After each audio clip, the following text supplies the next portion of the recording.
Proper positioning of the vehicle is essential to maximize loading safety and throughput.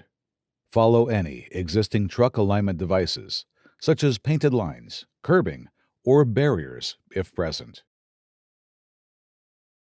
The ideal hatch position is completely centered in the middle of the cage. Be aware that the cage may be offset to the left or right of the gangway. Once at the top of the stairs, briefly inspect the gangway and cage to ensure no readily apparent damage. Do not use the system if damaged or neglected, and report damage to plant personnel. Lower the gangway to the operating position by depressing the footlock. You do not have to stomp on the footlock. Push the gangway into the working position by placing one hand on top of the stair and push towards the vehicle.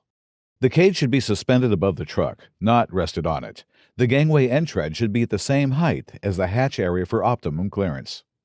The unit is designed to stay in the deployed position and should not drift up. Do not use the system if it does not stay in the deployed position. Once the gangway is down, secure it by adjusting the chains on each side to equally support the weight of the system. Quick adjustments can be made by pulling links through, finer adjustments by twisting the chain. If the safety cage interferes with hatch access, the truck must be repositioned and spotted correctly. Once the gangway system is down in the proper supported position, you may enter the work area to access the hatch. After completing the work function, exit from the top of the truck.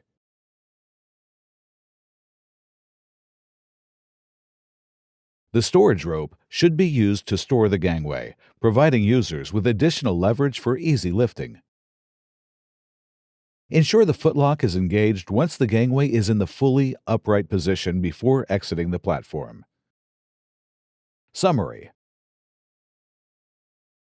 properly position the vehicle. Follow existing truck alignment devices. Hatch should be centered in the middle of the cage.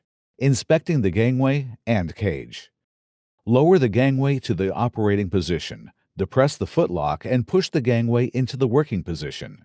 Adjust the chains on each side to equally support the weight of the system. Reposition and spot the truck correctly if the safety cage interferes with hatch access. Enter the work area to access the hatch. Exit from the top of the truck after completing the work function. Use the storage rope to store the gangway and ensure the footlock is engaged once the gangway is in the fully upright position before exiting the platform.